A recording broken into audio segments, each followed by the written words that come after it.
दोस्तों कहानी के शुरू में हम एक कपल को दिखाया जाता है जहाँ पे लड़का का नाम फौजी और लड़की का नाम रिसा होते हैं और उस दिन उन दोनों का एनिवर्सरी थे जिसकी वजह से पार्टी में जितने भी लोग आए थे सभी लोग उन लोगों को बधाई देते हैं और सभी लोग उन लोगों से मांग करते हैं कि अगले साल एक स्वीट बेबी हो जाए। और उसके बाद वो दोनों बेडरूम में चले आते हैं जहाँ पे एक दूसरे के साथ बहुत ही प्यार करते हैं और उस टाइम पे लग रहे थे कि एक दूसरे को वो लोग बहुत ही प्यार करते हैं और ऐसे देखते देखते उन दोनों के बीच में इंटीमेट शुरू हो जाते हैं। लेकिन दोस्तों इंटीमेट के बीच में ही वो लोग झगड़ा शुरू कर देते हैं और वो भी दोस्तों इसलिए हो रहे थे फौजी अच्छे से उस टाइम पे कर नहीं पा रहे थे क्योंकि उसका घोड़ा वहाँ पे दौड़ नहीं पा रहे थे। और इस बात के लिए दोस्तों फौजी माफी भी मांगते हैं और वो कहता है कि पार्टी के लिए वो बहुत ही थका हुआ है इसलिए मैं तुमको हैप्पी नहीं कर पा रहा हूँ। और वो बात सुन के रिसा कहते हैं मैं तो बहुत दिनों से ऐसी बातें हर रोज सुन रही हूँ और वो कहकर उसके ऊपर डाउट करने लगते हैं। और उसके बाद भी फौजी उसको समझाने के लिए कोशिश करते हैं लेकिन रिसा वहाँ से गुस्सा होकर चले जाते हैं और रिसा अपने रूम पे जाकर अपने आप को शांत कर लेते हैं। दोस्तों उन लोगों के पास पैसे का कोई कमी नहीं है लेकिन एक दूसरे को प्यार करने के लिए अपने पास कुछ भी नहीं थे। और उसके बाद नेक्स्ट सीन में हमें एक कंपनी दिखाया जाता है जहाँ पे एड रन करवाते हैं और उस कंपनी में एक लड़की को दिखाया जाता है जिसका नाम अक्यू है और वो भी देखने में बहुत ही खूबसूरत थी। और वो जैसे ऑफिस के अंदर जाते हैं तब रिसा जो पहले से मूड ऑफ थे वो बहुत ही गुस्सा दिखाते हैं जिसकी वजह से वो अपने स्टाफ के ऊपर बहुत ही जोरों से चिल्ला देती है। और उसी टाइम पे अक्यू उसके पास आते हैं और वो पूरा मैटर उसको समझाने के लिए कहते हैं जिस पर रिसा कहते अभी अभी हमारे कंपनी ने बहुत बड़ा प्रोजेक्ट खो दिया है। और उस बात से अक्यू कहता है कि कंपनी में ऐसा होता ही रहता है जिसपे तुम इतना टेंशन मत लो। और दोस्तों अक्यू वहाँ पे नहीं रुकती और वो ये भी कह देते हैं कि तुम्हारे फ्रस्ट्रेशन का कारण क्या है। और उसके बाद वो कहता है कि अगर तुम्हारे पति तुमको खुश नहीं रख पाते तो तुम मेरे पास आ जाओ। और दोस्तों उस टाइम पे हमें पता चलता है कि शादी से पहले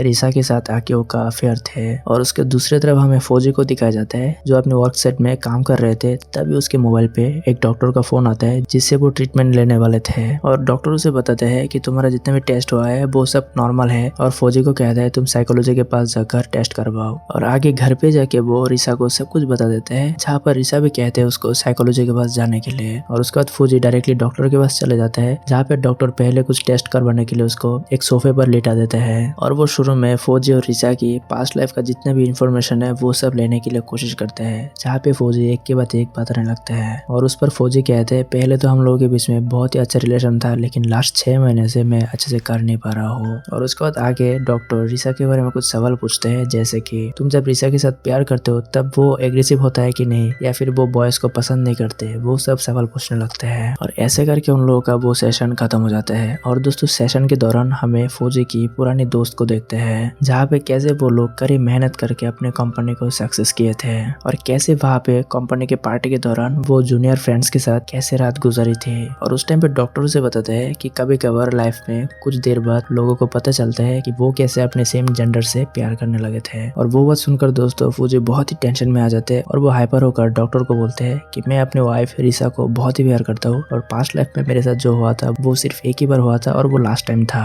और उस टाइम पे डॉक्टर उसको शांत करने के लिए कोशिश करते हैं जहाँ पे फौजी बहुत ही टेंशन में आ जाते हैं और डॉक्टर उसको एक बुक देते हैं जिस पर सेक्स के बारे में सब कुछ लिखा हुआ था। और वो कहते हैं उस बुक को ठीक से पढ़ने के लिए और इससे जितने भी इंफॉर्मेशन मिलेगा वो अपने रोमांस पर ऐड करने के लिए कहते हैं। और दोस्तों वहां से जैसे ही वो घर पे आते हैं तब शुरू में तो सब कुछ ठीक चल रहे थे लेकिन वो जब बीच में चले जाते हैं तब वही प्रॉब्लम फेस कर रहे थे और तब वो बहुत ही फ्रस्ट्रेशन में आ जाते हैं क्योंकि दोस्तों फौजी को समझ नहीं आ रहे थे कि वो करे तो करे क्या। और दोस्तों उसी टाइम पे रिसा उसके साथ ब्रेकअप करने के लिए कहते हैं जो सुनकर फौजी बहुत ही बुरी तरीके से टूट जाते हैं और वो रोने भी लगते हैं जो देखकर रिसा भी भावुक हो जाता है और वो सॉरी कहता है और वो कहते हैं मैं हमेशा तुम्हारे साथ रहूंगी। और उस टाइम पे हमें पता चलता है कि उस प्रॉब्लम के बाद भी वो लोग अपने आप को बहुत ही प्यार करते हैं इसलिए वो कभी भी जुदा नहीं होंगे। और दोस्तों दूसरी तरफ हमें डॉक्टर को दिखाया जाता है जो बाहर जा रहा होता है उसी टाइम पे उसका मुलाकात एक लड़की से होता है और उस टाइम पे हमें देखने को मिलता है वो अपने गर्लफ्रेंड आक्यो को उसके साथ घर पे बुलाए थे। और वो डॉक्टर भी आक्यो से मिलते हैं और उसी टाइम पे उसके मोबाइल पे फौजी का फोन आता है क्योंकि डॉक्टर ने फौजी को जो भी ट्रीटमेंट बताए थे उसका असर नहीं हो रहे थे।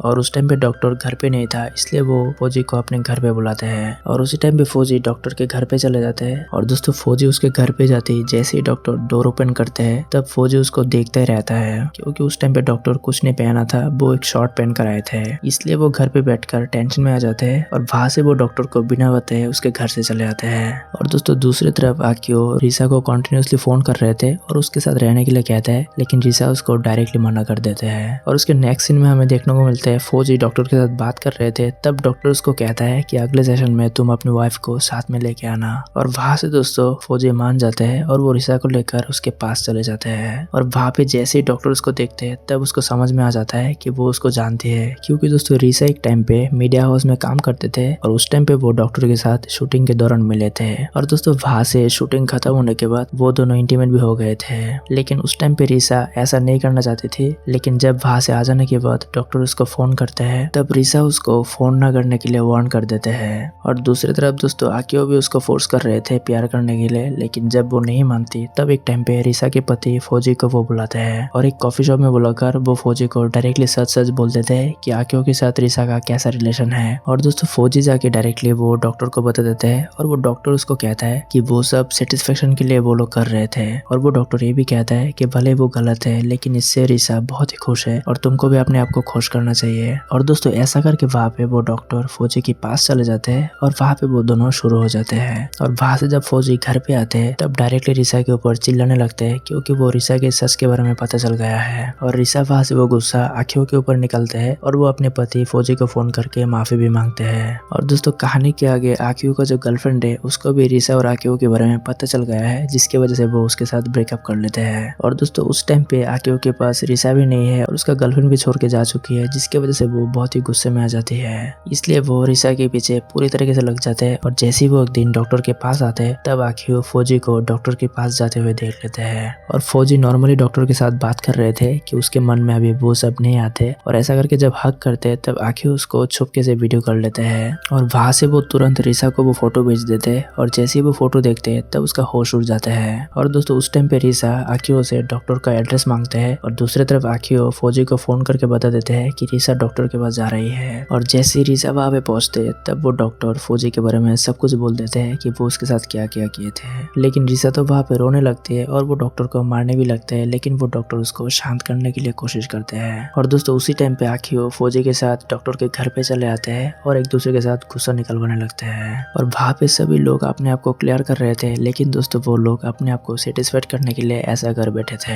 जो एक दूसरे के ऊपर अपना ब्लेम छोड़ रहे थे। और दोस्तों वहाँ से वो लोग झगड़ा करते हुए थक जाते हैं। इसके बाद वो लोग एक सोल्यूशन निकलवाते हैं और उस टाइम पे आकियो डॉक्टर के साथ शादी कर लेते हैं और वहाँ पे वो लोग प्रॉमिस करते हैं कि अपना अपना लाइफ वो अपने अपने मर्जी से जिएंगे। और ऐसा करके वो लोग बहुत ही खुश रहने लगे थे। और दोस्तों इसी सीन को दिखाते हुए एक कहानी खत्म हो जाता है। दोस्तों वीडियो अगर अच्छा लगे तो लाइक कर देना, जिससे हमें बहुत ही अच्छा लगता है। मिलते और एक ऐसे ही मजेदार वीडियो में। Till then tata guys.